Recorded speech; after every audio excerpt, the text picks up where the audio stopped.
Gari lay, cinta kumjalo.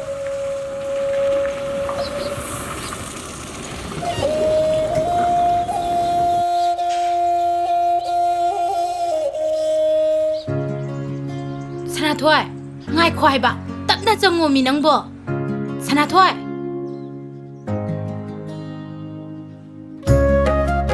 Tatumba.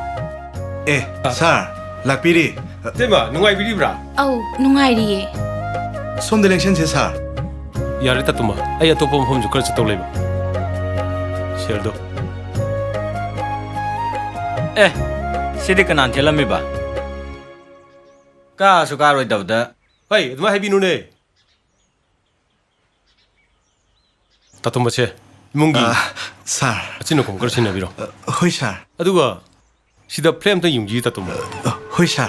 Atoba mi sang tanaba. Haidi adu mutungda lising tara mo hapsarakige. Yaye sir. Pare Tatumba. Tema khoi mung thogige. Hoi. Sir, ai thindok chage.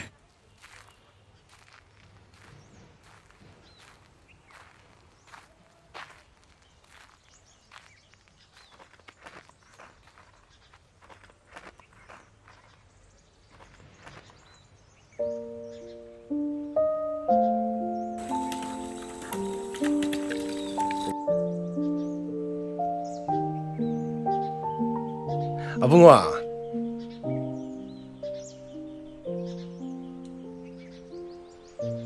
Nangbu class ka karaba? KG1. KG1. Sampare. Kariba. Nangi mingdu kariba? Sanathoi. Sanathoi. Larika na pau ko? Hoi. Maramo ka dabani?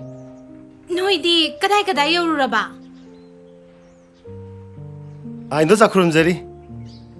Asi makhal kai dik sum lak bani. Aduga sida mung sangjak bani. Mai pak taba yada bani ko. Karam balai kai di chatau bo wali ba. Ayam mana loisi lagle. Adu so mamalom na kharaga sangu khige. Oh. Ine sonong phadok sa semina ruse.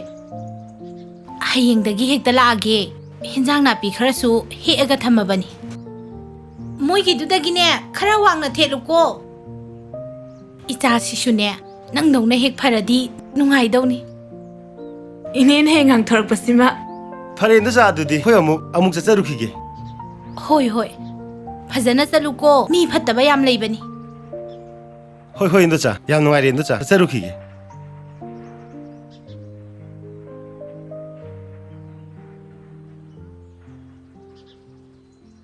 Tamo koi na makale kai ta bot khomba lakno haga nuina sang siti ji kegira. Ekhoi bot khom chaprante. Thabam chatpane. Bot khom de apanu pinagum sida. Oi, nang ji uchitira ha. Adu tong ne ga, adu tong ne. Chapati ne. Tong mo ga. Nang ji uchitira ha.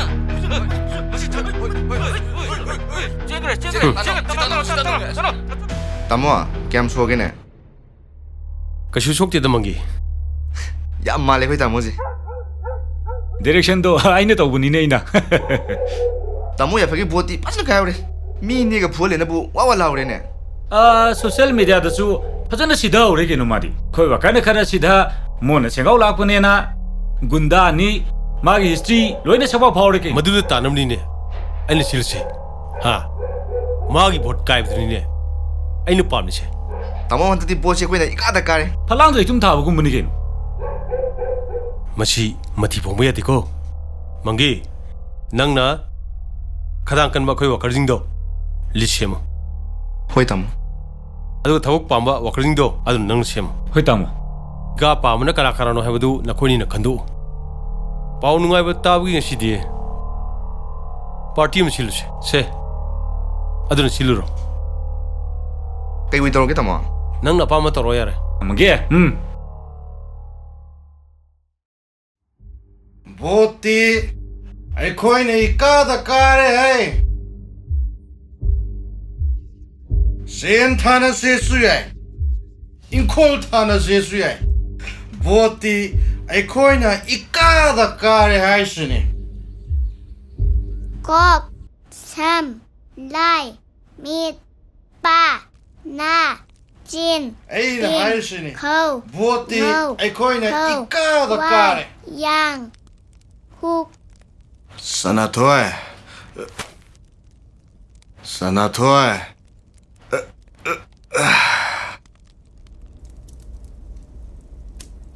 Sanathoi. Se. Isagi puritni. Jadi yang bacanya Bapak.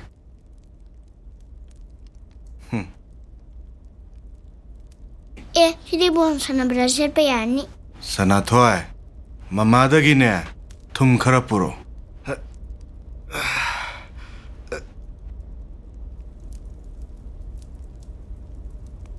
Se.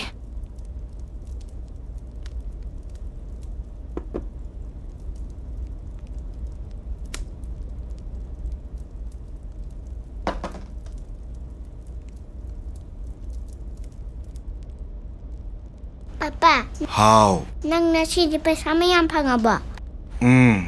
Papa ne. Ngasi di vote ki paisa mayam phange. Nupi. Nangbu vote se kanada piramge ne. ꯑꯩꯗꯤ ꯏꯆꯥ ꯌꯥꯏꯐꯕꯗ ꯄꯤꯗ꯭ꯔꯗꯤ ꯀꯅꯥꯗ ꯄꯤꯗꯣꯏꯕ? ꯑꯩꯅꯗꯤ ꯑꯩꯈꯣꯏ ꯑꯅꯤꯒꯤ ꯄꯩꯁꯥ ꯄꯨꯟꯅ ꯁꯥꯔ ꯂꯣꯀꯦꯟꯗ꯭ꯔꯣꯗꯒꯤ ꯂꯧꯔꯨꯔꯒ ꯑꯗꯨꯒ ꯅꯪꯅ ꯌꯥꯏꯐꯕꯗ ꯄꯤꯕ. ꯑꯩꯗꯤ ꯃꯉꯣꯟꯗ ꯀꯩꯗꯧꯕꯒꯤ ꯚꯣꯠ ꯄꯤꯗꯣꯏꯕ? ꯆꯥꯎꯈꯠ ꯊꯧꯔꯥꯡꯒꯤ ꯊꯕꯛ ꯍꯥꯏꯔ ꯑꯃꯠꯇꯁꯨ ꯇꯧꯗꯦ. ꯂꯝꯕꯤ ꯊꯣꯡ ꯍꯥꯏꯔ ꯆꯠꯄ ꯌꯥꯗꯦ. ꯍꯩ, ꯁꯥꯔ ꯂꯣꯀꯦꯟꯗ꯭ꯔꯣꯅ ꯄꯤꯔꯛꯏꯗꯣ ꯂꯨꯄꯥ 10,000ꯅꯤ. 이문기 아친바 시즌노 와이다나. 호 ꯑꯗꯨꯅꯅꯦ. ꯆꯍꯤ 5 ꯂꯝꯕꯤ ꯁꯦꯝꯕꯤꯗ꯭ꯔꯤꯗꯣ. 이사기 ꯕꯣꯠ ꯊꯥꯗꯕꯒꯤ ꯔꯥꯏꯠꯇꯗꯤꯅꯦ ꯈꯨꯠ ꯊꯤꯟꯖꯟꯅꯒꯨꯝꯁꯤ.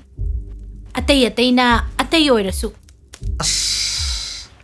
야래. 비에가네.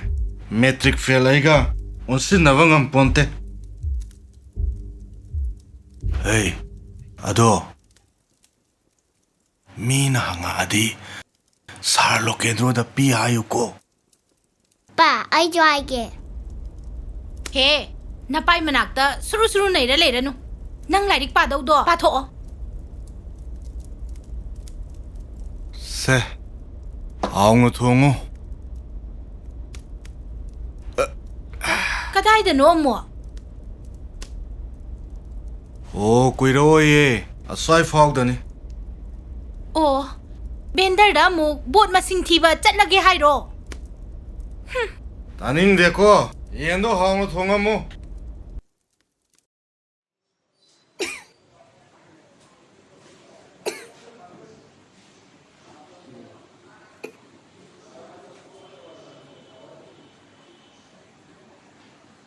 Lấy tiếng thô yên ghê. Sáng lấy tiếng thô.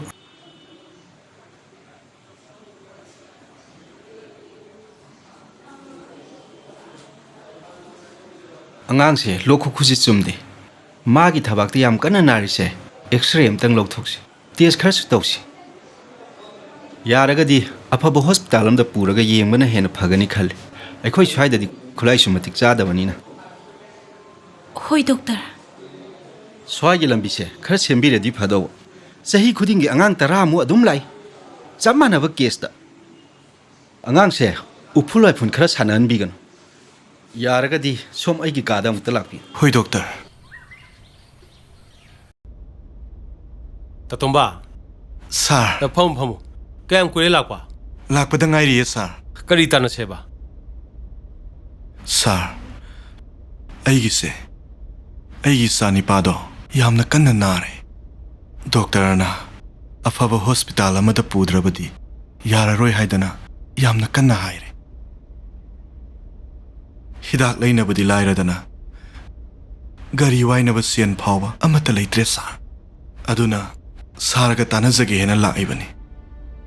तातुंबा मियामगी सेवा तौबसी बिट लैत्रे दैदी. अइना भोट 10 कुन हेरगा भोट से कानेना मुक्तन लेरे. भोट 10 दी लाइरदना 10 फावबा हेंदी. सुमतगी अमखतनी अइनी हेला अइना कारिसि. चुमद्रेन तातुंबा. होय सुमि सर. अदुना बिटका लैतेदा तातुंबा मियामगी सेवा तौबसी. नोइना तैना नाउसु ꯑꯩꯉꯣꯟꯗ ꯚꯣꯠ ꯄꯤꯔꯝꯗꯕꯁꯨ ꯀꯅꯥꯅ ꯈꯪꯕ ꯐꯥꯒꯤ ꯇꯧꯕꯅꯤꯀꯣ ꯁꯥꯔ ꯇꯥꯇꯣꯝꯕ ꯑꯩꯁꯨ ꯚꯣꯠꯇ ꯃꯌꯥꯝ ꯑꯃ ꯁꯦꯜ ꯆꯪꯈꯤꯕꯅꯤꯅ ꯁꯦꯜ ꯑꯝꯇ ꯂꯩꯇ꯭ꯔꯦꯅꯦ ꯍꯧꯖꯤꯛꯁꯦ ꯑꯩ ꯅꯪꯒꯤꯗꯣ ꯃꯪꯒꯤꯗ ꯁꯤꯑꯦꯝꯒꯤꯔꯥ ꯄ꯭ꯔꯥꯏꯝ ꯃꯤꯅꯤꯁꯇꯔꯒꯤꯔꯥ ꯀꯩꯅꯣ ꯍꯛꯁꯦꯜ ꯀꯥꯔꯠꯇꯣ ꯃꯉꯣꯟꯗ ꯁꯦꯝꯍꯜꯂꯒꯦꯀꯣ ꯑꯩꯁꯦ ꯍꯧꯖꯤꯛ ꯇꯤꯡꯉꯝ ꯂꯩꯔꯦ ꯑꯗꯨꯅ ꯍꯌꯦꯡ ꯇꯥꯟꯅꯔꯁꯤ ꯅꯪꯒꯤꯗꯣ ꯀꯣ ꯇꯥꯇꯣꯝꯕ ꯁꯥꯔ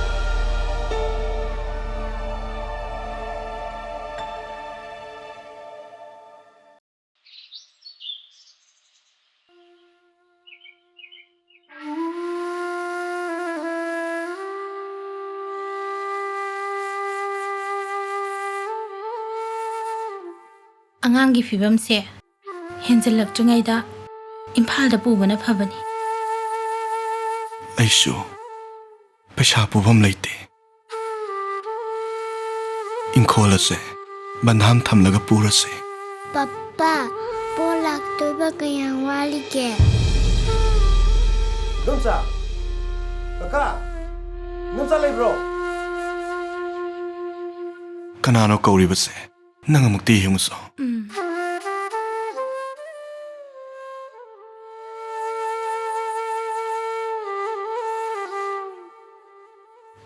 ꯏꯊꯥ ꯊꯥꯖꯗꯅ ꯂꯥꯛꯑꯣ ꯀꯥꯈꯠꯂꯛꯑꯣ ꯑꯉꯥꯡ ꯂꯥꯏ ꯍꯥꯏꯗꯅ ꯇꯥꯏꯌꯦ ꯇꯥ ꯏꯕꯣꯜꯅ ꯇꯝꯃꯛꯄꯅꯦ ꯇꯥ ꯏꯕꯣꯜꯗꯁꯨ ꯄꯩꯁꯥ ꯈꯔ ꯍꯪꯉꯝꯃꯦꯅ ꯍꯥꯏꯌꯦ ꯀꯀꯥꯗꯤ ꯂꯩꯇꯕ꯭ꯔꯥ ꯃꯥꯗꯤ ꯑꯉꯥꯡ ꯃꯅꯥꯛꯇ ꯂꯩꯍꯧꯔꯤꯌꯦ ꯑꯗꯣ ꯑꯩꯅ ꯑꯣꯇꯣ ꯑꯃ ꯋꯥꯏꯗꯨꯅ ꯄꯨꯔꯛꯂꯕꯅꯤ ꯀꯀꯥꯗꯣ ꯑꯉꯥꯡ ꯍꯣꯁꯄꯤꯇꯥꯜꯗ ꯄꯨꯔꯁꯦ ꯍꯥꯏꯒꯦ ꯇꯧꯕꯅꯤ ꯐꯔꯦꯗ ꯑꯗꯣ ꯑꯩ ꯑꯉꯥꯡꯗꯣ ꯂꯣꯏꯁꯤꯜꯂꯒ ꯊꯣꯛꯂꯛꯑꯒꯦꯀꯣ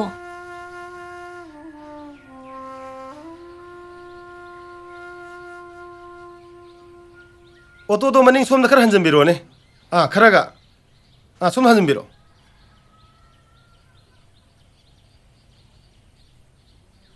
ꯀꯩꯁꯨ ꯈꯟꯕꯤꯔꯨꯅꯨ ꯀꯀꯥ ꯀꯣ ꯄꯩꯁꯥꯁꯨ ꯌꯥꯝꯅ ꯌꯥꯝꯕ ꯅꯠꯇꯦ ꯁꯤ ꯍꯥꯟꯅ ꯄꯥꯏꯕꯤꯔꯣ ꯍꯣꯔꯦꯟ ꯀꯣꯟꯅꯗ꯭ꯔꯁꯨ ꯍꯦꯛꯇ ꯍꯥꯏꯕꯤꯔꯣ ꯀꯩꯁꯨ ꯇꯧꯔꯣ ꯁꯅꯥꯊꯣꯏ ꯅꯥꯕ ꯐꯔꯒ ꯂꯥꯛꯑꯣꯀꯣ ꯀꯩꯁꯨ ꯇꯧꯔꯣ